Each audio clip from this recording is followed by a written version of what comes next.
नमस्कार, स्वागत है आपका सत्यहिंदी.com पर। मैं हूं नीलू व्यास और एक बार आपके साथ फिर से जुड़ रही हूं आपके पसंदीदा कार्यक्रम आज का एजेंडा को लेकर। कोरोना की दूसरी लहर अगर आपको याद हो तो उस दौरान जब बहुत सारे लोगों की मृत्यु हो रही थी तब सुप्रीम कोर्ट में एक पिटीशन दाखिल किया गया था और कहा गया था कि जिन लोगों की मौत कोरोना से हो रही है उन्हें 4 लाख रुपए का एक्स ग्रेशिया पेमेंट सरकार को देना चाहिए। और इसके अलावा उस पिटीशन में ये भी कहा गया था कि जो डेथ सर्टिफिकेट इशू करने की जो प्रक्रिया है उसे और साधारण बनाया जाए, उसको सिंप्लीफाई किया जाए। लेकिन एक्स ग्रेशिया पेमेंट के ऊपर, एक्स ग्रेशिया का मतलब क्या होता है? एक्स ग्रेशिया का मतलब कि आप लीगली एंटाइटल्ड नहीं है लेकिन सरकार उसको एक हेल्प और सपोर्ट के रूप में देती है। तो इसको एक्स ग्रेशिया पेमेंट को लेकर जो सरकार ने अपना एफिडेविट दिया था सुप्रीम कोर्ट में, तो उसमें उन्होंने क्या कहा था? उसमें होम मिनिस्ट्री ने ये कहा था और खासकर केंद्र सरकार ने इस 4 लाख एक्स ग्रेशिया पेमेंट का विरोध किया था। सबसे पहला ये पॉइंट था। और उन्होंने ये कहा था कि सरकार, जो राज्य सरकार है और केंद्र सरकार, दोनों के पास इस समय रेवेन्यू की कमी है, राजस्व की कमी है, फाइनेंशियल कंस्ट्रेंट्स है, जिसकी वजह से एक्स ग्रेशिया पेमेंट देना नामुमकिन होगा। उसके अलावा होम मिनिस्ट्री ने, गृह मंत्रालय ने यह कहा था कि लोगों को सपोर्ट करने का तरीका सिर्फ एक्स ग्रेशिया पेमेंट के द्वारा ही नहीं होता।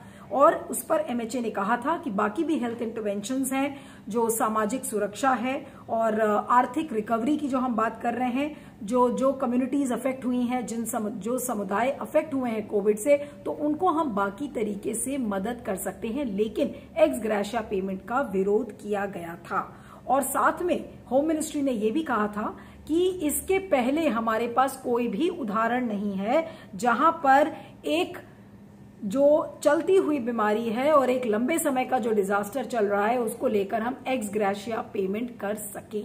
यानी कि सरकार ने बिल्कुल साफ है कि इस पर पॉलिसी नहीं बनानी चाहिए। डिजास्टर मैनेजमेंट एक्ट लागू कर दिया गया, लेकिन उस एक्ट के तहत जो प्रोविजंस बने हुए हैं उन प्रोविजंस को सरकार ने फॉलो करने से मना कर दिया।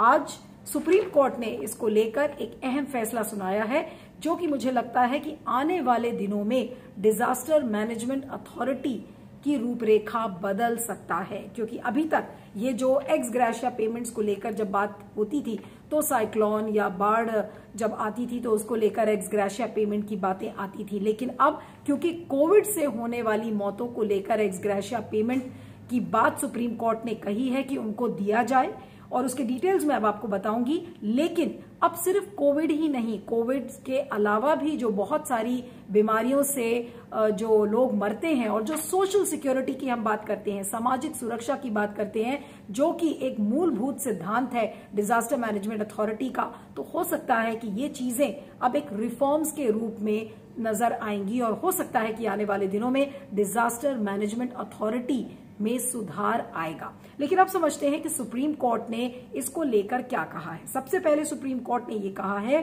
कि जो सेंटर का जो कहना था, केंद्र का कहना था कि हम एक्स ग्रेशिया पेमेंट नहीं देंगे, और जो सेक्शन 12 है डिजास्टर मैनेजमेंट एक्ट का, तो उसमें यह दिया है कि disaster management authority is obliged, यानी कि वो बाध्य है उन पर कि वो एक्स ग्रेशिया पेमेंट दे। लेकिन 2 शब्दों को लेकर ऐसा लग रहा था कि केंद्र सरकार सुप्रीम कोर्ट को मिसलीड कर रही है। एक वर्ड था शैल, और उस शैल शब्द को मे के रूप में पढ़ा गया कि the NDMA shall think of an ex gratia payment. तो शैल की जगह केंद्र सरकार ने उसको मे पढ़ा कि मे और मे नॉट, तो उन्होंने कहा कि हम लीगली एंटाइटल्ड नहीं है। तो सारी जो बहस थी वो इसके इधर उधर केंद्रित थी। तो एनडीएमए को, यानी कि नेशनल डिजास्टर मैनेजमेंट अथॉरिटी को, कोर्ट ने कड़ी फटकार लगाई है और कहा है कि अगले 6 हफ्ते में आपको गाइडलाइंस तय करनी चाहिए, और उन गाइडलाइंस में ये बिल्कुल उसको लिस्ट करके बताइए कि आप एक्स ग्रेशिया पेमेंट कितना देंगे। सुप्रीम कोर्ट ने ये कहा है कि वो समझते हैं कि केंद्र सरकार की और भी प्रायोरिटीज हैं, और चाहे वो पब्लिक हेल्थ सेक्टर हो या फिर बाकी एक्सपेंडिचर हो, इसलिए supreme court quantum of ex gratia यानी कि अमाउंट एक्सग्रेशिया का क्या होना चाहिए वो सुप्रीम कोर्ट ने तय नहीं किया है, लेकिन उन्होंने कहा है कि एनडीएमए यानी कि national disaster management authority section 12 को इंप्लीमेंट करने में फेल हुई, उस नीति को फेल किया उन्होंने। ये प्रोविजन सेक्शन 12 में दिया हुआ है कि disaster management authority has a statutory obligation, यानी कि नियम और कानून के तहत जो प्रोविजंस हैं उसमें नेशनल डिजास्टर मैनेजमेंट अथॉरिटी को उसका ये एक दायित्व है कि वो एक्स ग्रेशिया पेमेंट को डिफाइन कर सके, लेकिन उसने नहीं किया।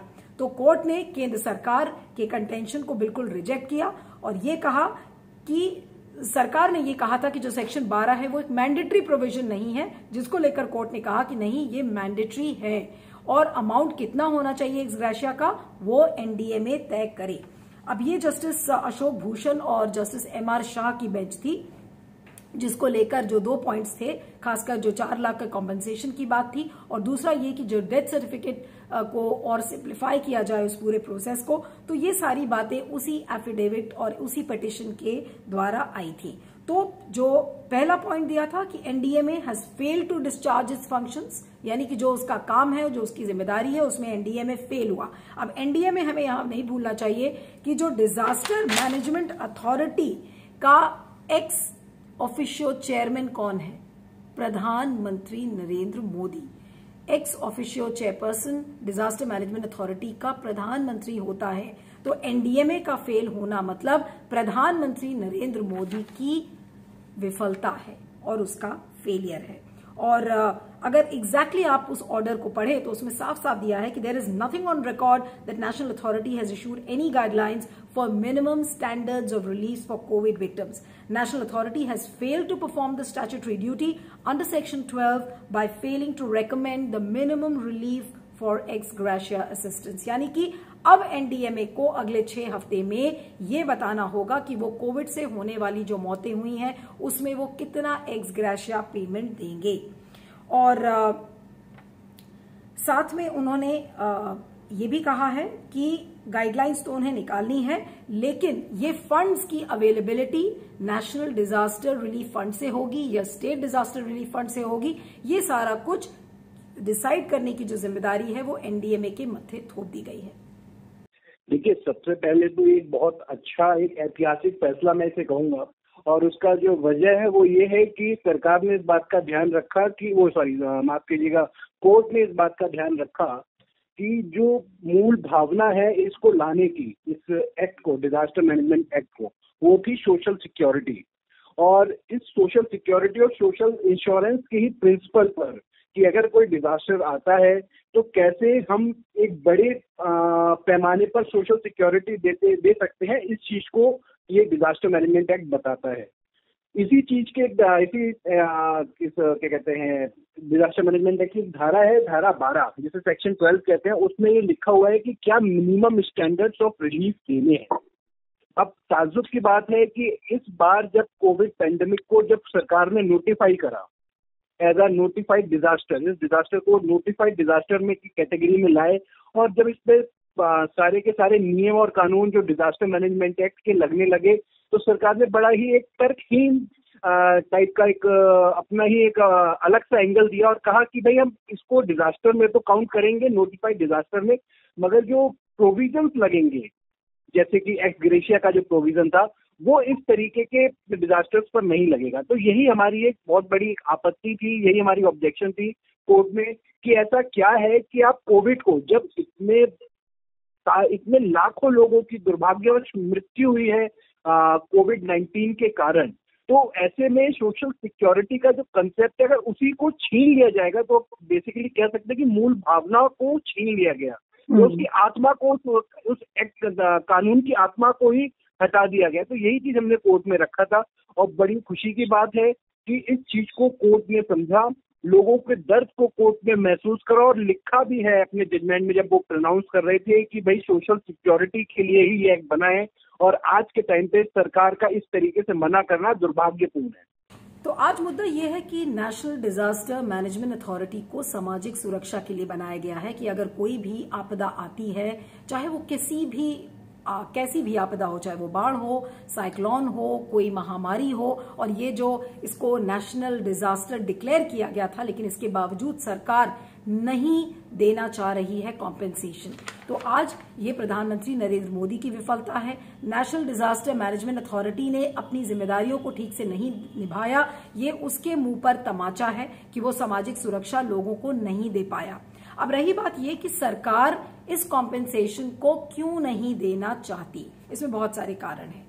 पहली बात तो ये है कि सरकार ने ये कहा कि उनके पास रेवेन्यू नहीं है, उनके पास पैसे नहीं है लोगों को देने के लिए। तो अब आपको 2-3 उदाहरण यहां पर हम बता देते हैं कि अगर 4 लाख मौतें हुई हैं तो 4 लाख मौतों के लिए सरकार को 16,000 करोड़ रुपए चाहिए, जो कि 1 या 2% है जीडीपी का। सरकार के लिए एक बहुत बड़ी रकम नहीं है, लेकिन सरकार ये कह रही है कि नहीं, हमारे पास फाइनेंशियल कंस्ट्रेंट्स हैं क्योंकि हमें पब्लिक हेल्थ इंफ्रास्ट्रक्चर में स्पेंड करना है।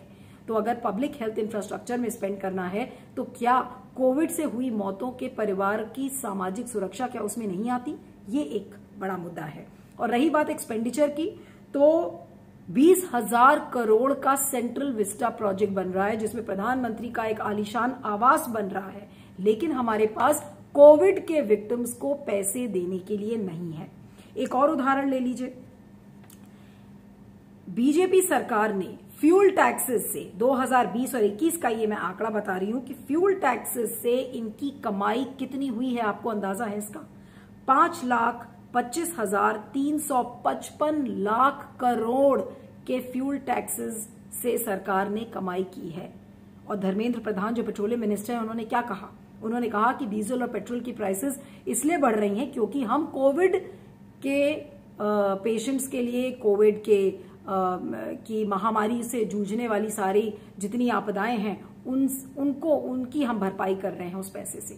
तो आज क्या ये कॉम्पेंसेशन देना, ये एक्स ग्रेशिया पेमेंट देना, ये क्या उसका हिस्सा नहीं है? आपने फ्यूल टैक्सेस से कमाया, आप फिजूल खर्ची इतनी सारी कर रहे हैं। सेंट्रल विस्टा का मैंने आपको प्रोजेक्ट बताया कि ये कितना बड़ा आलीशान बंगला बन रहा है प्रधानमंत्री नरेंद्र मोदी का, वाइस प्रेसिडेंट का, बड़ी सी संसद महल बन रहा है एक तरीके से, लेकिन आपको कोविड के लिए पैसे नहीं है।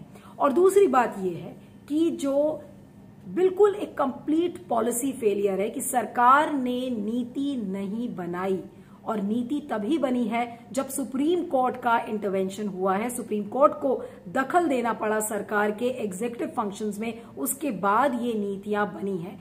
ये देखिए, इसमें मुझे लगता है कि अभी तक जिस तरीके से सरकार की तरफ से प्रयास रहे हैं, क्योंकि देखिए जो हमारा पहले भी जो कोविड महामारी को लेके या किसी भी महामारी को लेके जो जिस तरीके से रिलीफ देने के जो प्रावधान थे, उसके हिसाब से सरकार ने अभी तक इस बीमारी को कंसीडर नहीं किया है। और मुझे जहां तक जानकारी है कि भारत सरकार ने इसको भी महामारी भी घोषित नहीं किया है। हालांकि जो अभी कोर्ट की तरफ से डिसीजन आया है कि एनडीआरएफ एक्ट लागू होने के बाद कोर्ट ने कहा है कि सरकार इसमें जो भी लोग जिसकी डेथ हुई है कोविड से, उनको रिलीफ फंड रिलीज करे।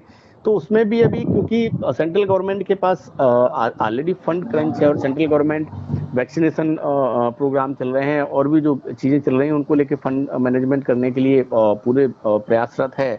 और सरकार नहीं चाहती है कि किसी भी तरीके से जनता के ऊपर कोई नया टैक्स लगा के और किसी तरह से लोड बढ़ाया जाए जिस तरीके से इकोनॉमी डाउन है। तो सरकार, हालांकि उसमें कुछ प्रावधान ऐसे भी सरकार देख रही है कि जैसे एनडीआरएफ को ये पावर होते हैं कि वो चाहे तो एसडीआरएफ को ये डायरेक्शंस दे सकते हैं कि जो भी स्टेट्स हैं जिनको लगता है कि कहीं ना कहीं रिलीफ फंड देना चाहिए कोविड से जो डेथ हुई है उनको, तो वो दे सकते हैं। और आपको उसका एग्जाम्पल आपको दे देते हैं कि कोर्ट किस तरीके से नीति बना रही है, चाहे वो वैक्सीन के मामले में हो, ऑक्सीजन के मामले में हो। अभी कल ही आपने देखा था कि जो प्रवासी मजदूर हैं उनके राशन और उनके वेलफेयर को लेकर सुप्रीम कोर्ट ने ही फैसला सुनाया है। तो ये नीतियां तब बनती हैं जब सुप्रीम कोर्ट फटकार लगाता है सरकार को, तब सरकार की आंखें खुलती है, वरना सरकार अपने ही रीजंस देती है कि नहीं उनके पास पैसे नहीं है और देखिए कितना पैसा यहां खर्च हो रहा है, वहां खर्च हो रहा है, लेकिन लोगों के स्वास्थ्य और जान की परवाह सरकार को नहीं है। और एक और जो बड़ा कारण है जो कि सरकार क्यों नहीं कॉम्पेंसेशन देना चाह रही है, अगर आपको ध्यान हो तो अगर सरकार कॉम्पेंसेशन देगी तो 4 लाख मौतें ऑफिशियल हैं, लेकिन बहुत सारी अभी ऐसी मौतें हैं जो कि रिपोर्टेड नहीं है, जो सरकारी आंकड़े में नहीं है। तो सरकार को ये लग रहा है कि कहीं अगर वो कॉम्पेंसेशन देना शुरू करेगी या एक्स ग्रेशिया पेमेंट देना शुरू करेगी तो जितने क्लेमेंट्स हैं यानी कि दावेदार उस एक्स ग्रेशिया पेमेंट के सामने आ जाएंगे, उनकी बाढ़ लग जाएगी और उससे क्या होगा कि मरने वालों का असली आंकड़ा लोगों के सामने आ जाएगा। तो ये है सरकार की असली तस्वीर। वो आंकड़े छुपाती है, लोगों से झूठ बोलती है, लोगों के स्वास्थ्य और जान की परवाह इस सरकार को नहीं है। लेकिन परवाह तभी होती है जब कोर्ट से फटकार लगती है। तो सरकार को इंश्योरेंस ना देना पड़े, कॉम्पेंसेशन ना देना पड़े। क्यों? क्योंकि दावेदारों की बाढ़ लगेगी और बाढ़ लगेगी तो आपके सामने एक असली आंकड़ा आ जाएगा लोगों का कि कितने लोग कोविड से मरे हैं। आपको अगर ध्यान हो तो न्यूयॉर्क टाइम्स ने और भी कई अंतर्राष्ट्रीय पेपर्स ने ये लिखा था कि जो मौतों का ऑफिशियल आंकड़ा है उससे 10 या 20 गुना ज्यादा मौतें कोविड से हुई हैं। तो अगर आप सोच लीजिए कि ये एक्स ग्रेशिया पेमेंट की जब गाइडलाइंस बन जाएंगी और 6 हफ्ते बाद किस तरीके से दावेदारों की लाइन लगेगी सामने, वो अब देखने वाली बात होगी। लेकिन इस पूरी प्रक्रिया को कैसे नेशनल डिजास्टर मैनेजमेंट अथॉरिटी इसको सुनिश्चित करेगा, कितना अमाउंट सुनिश्चित करता है, ये सारी देखने वाली बातें हैं जो कि इस पूरी प्रक्रिया को उसे 6 हफ्ते में पूरा करना है। लेकिन आज एक बार फिर से सुप्रीम कोर्ट ने बिल्कुल साफ शब्दों में कह दिया कि सरकार फेल रही है कोविड कॉम्पेंसेशन के मामले में। और सिर्फ सरकार नहीं बल्कि डिजास्टर मैनेजमेंट अथॉरिटी, और डिजास्टर मैनेजमेंट अथॉरिटी और कोई नहीं बल्कि सिस्टम है। सिस्टम यानी कि गृह मंत्रालय यानी कि पीएमओ, यानी कि पूरे सिस्टम ने लोगों को यहां पर फेल किया है। इस वीडियो के बारे में आपका क्या कहना है जरूर बताइएगा। इस वीडियो के डिस्क्रिप्शन बॉक्स में जाएं, उसमें एक लिंक है, उस लिंक को क्लिक करें, सत्य हिंदी को भुगतान करें, सत्य हिंदी की सदस्यता लें। इससे आपको निष्पक्ष खबरें मिलेंगी और हमें आपका समर्थन मिलेगा। आप देखते रहिएगा आज का एजेंडा और बने रहिए सत्य हिंदी पर। Thank you so much. सत्य हिंदी का ऐप डाउनलोड करें गूगल प्ले स्टोर पर।